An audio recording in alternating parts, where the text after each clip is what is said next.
We are told when a certain type of seed is planted, there is a probability of 0.7 that it produces red flowers. A gardener plants 20 of these seeds. We want to calculate the probability that, firstly, we calculate exactly 15 seeds produce red flowers. Okay, before we start, first thing we want to say is we just want to state our distribution. So if we say that x equals the number of red flowers, and then what we want to do is we just want to declare that x is distributed binomially, where n, the number of trials, is 20 as he plants 20 of these seeds, and the probability is 0.7. Okay, so A part I asks us to find the probability that exactly 15 seeds produce red flowers, so I'm going to say probability x equals 15. As this is an exact amount we're calculating, I'm going to use the binomial formula.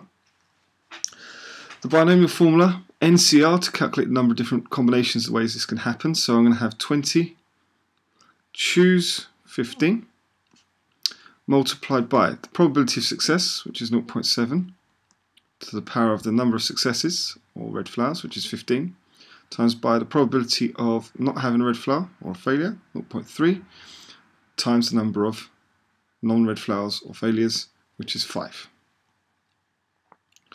So, when I type this into my calculator, I get an answer of 0.179, correct to 3 decimal places. How do we get our marks in this question? Well, first of all, we get a statement mark for correctly declaring the distribution that we're using in this instance.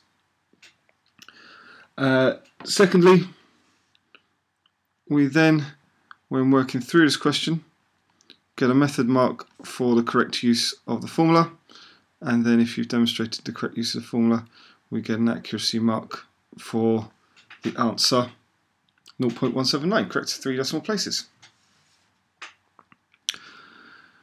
If we have a look now at part 2, part 2 says find the probability that more than 12 seeds produce flowers. Now, in this question we're going to have to use the tables. Unfortunately, the tables don't accommodate for probabilities greater than 0.5, so we're going to have to do a reverse distribution. What we're going to have to do is we're going to have to say y equals number of non-red, or if you want to do it in shorthand, we could say like x complement. And then so what we're going to do is we're just going to reverse the distribution, say y is distributed binomially. The number of trials is still 20, but then the probability of getting a non-red is 0.3. So really we're doing it with the number of failures there. So when I say probability that x is greater than 12, what we're looking for here is that actually we have that the non-reds is less than 8. These two must add up to 20 in order for the number of trials to be exhausted. So now I think about how I can use the tables to do the probability of y is less than 8. And what that means is I want the probability of all the values up to and including 7. So we're going to read off the tables probability y is less than or equal to 7. So let's look at the tables.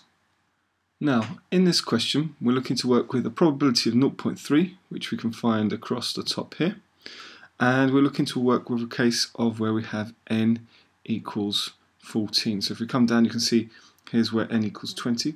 So what we're going to do is we're just going to scroll up a little bit so that we can see clearly the table that we're working with. So here we have n equals 20. We have the probability across here now. So the column that I'm looking to work with is this column here. Just going to rule a little line up to the side of it just so that I know that I don't go past it. Obviously you don't mark your tables, you just use a piece of paper or a ruler just to mark that column so that you don't go any further and make any silly mistakes.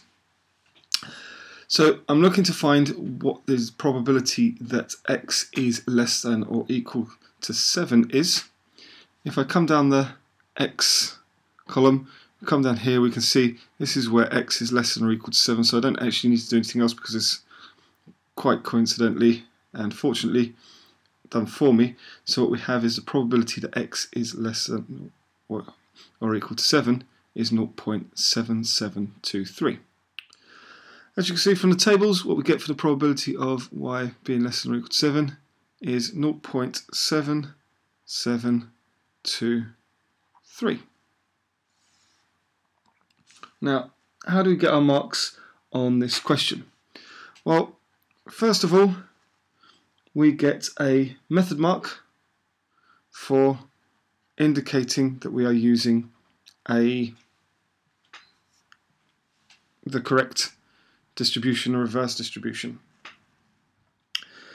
We then get another method mark, which is only awarded if you've declared the reverse distribution. So this is indicated by the lowercase m, for indicating that we want the probability that y is less than 8, or in other words, y is less than or equal to 7. And then finally, we get an accuracy mark for this probability of 0.7723. Part B says, when a different type of seed is planted, there is a probability of 0.09 that produces white flowers. The gardener plants 150 of these seeds. Using an appropriate Poisson distribution to determine the approximately the probability that 10 seeds produce white flowers. Okay, excuse me. So, first of all, again, let's declare a distribution. I'm going to call this Z. I'm going to say that Z is distributed binomially. N this time is 150. And P is 0.09. Now, we can't work with this. The tables don't have this probability or this number value for n. So what we're going to do is we're going to approximate it with a Poisson. So that means the Z is going to be distributed with a Poisson, where the mean is 150 times 0.09. Okay, and this leads to the fact that we have Z with a Poisson distribution, where the mean is 13.5. Okay, now we can actually calculate the probability required. It says find the probability that exactly 10 seeds produce a white flower. So again, as I said before, always make sure you practice the use of the binomial and the Poisson formulas with these exact cases, in case you have the instance where you're told to do this without the tables. So we're going to say probability that Z is equal to 10. This is given by e to the power of minus lambda, or minus the mean, which is minus 13.5, times by lambda, the mean, 13.5, to the power of the number of successes, which is 10, all over number of successes, which is 10 factorial. When you put this into your calculator, when you work it through in your calculator, you get an answer of 0.076 correct to 3 decimal places. Let's have a look at how we get these marks here. Well, first of all, we get a statement mark for arriving at the conclusion that your distribution is Poisson with a mean of 13.5. You then get a method mark for demonstrating the correct use of the Poisson formula, and finally you get an accuracy mark for a correct answer rounded appropriately.